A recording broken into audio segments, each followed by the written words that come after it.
Par nostalgie ou par curiosité, la mort d'un artiste booste très souvent les écoutes de ses titres sur les plateformes de streaming. Le rappeur Werenoi, de son vrai nom Jeremy Bana Owona, brutalement décédé à l'âge de 31 ans vendredi, ne devrait pas y faire exception. Mais cette tendance ne fait pas l'unanimité. Sur les réseaux sociaux, de nombreux fans ont appelé à cesser d'écouter sa musique et demandé aux plateformes YouTube, Spotify, Deezer de retirer ses chansons, invoquant des raisons religieuses. Que s'est-il passé? Samedi, quelques heures après l'annonce de la mort de l'artiste de Montreuil, Raplume, média spécialisé dans l'actualité du rap, publie ce message sur X, ex-Twitter. Il a été supprimé depuis. Werenoi était musulman, nous vous invitons à écouter le moins possible sa musique, par respect pour sa foi. Le média assure ensuite qu'il s'agit d'une invitation à ne pas le faire, pas une obligation, en faisant référence à la volonté des proches de l'artiste. Le décès du rappeur Werenoi a bouleversé ses fans, mais révèle surtout une réalité médicale trop souvent ignorée. Derrière le choc, un enchaînement de complications liées à un diabète mal contrôlé, acidocétose,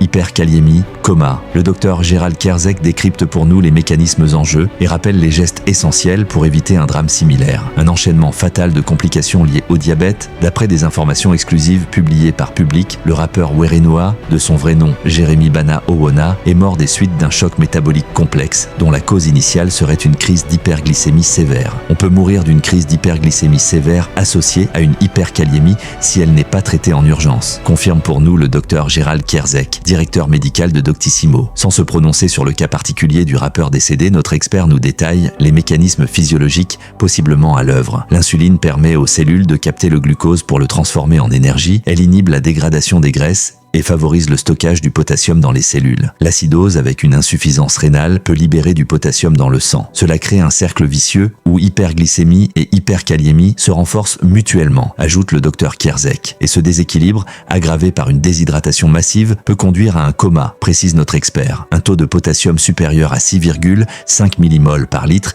est considéré comme dangereusement élevé. Ce déséquilibre peut provoquer des troubles du rythme cardiaque graves, fibrillation ventriculaire, arrêt cardiaque. D'après les informations divulguées par le magazine Public, un arrêt cardio-respiratoire serait survenu chez Werenoi. Il a été réanimé une première fois avant de sombrer dans un coma profond. Malgré l'intervention des secours, il n'a pas survécu. Le décès de Werenoi, aussi soudain que tragique, rappelle à quel point le diabète peut devenir un tueur silencieux. Ce dramatique enchaînement met en lumière l'importance de la prévention et de la réactivité en cas de décompensation diabétique.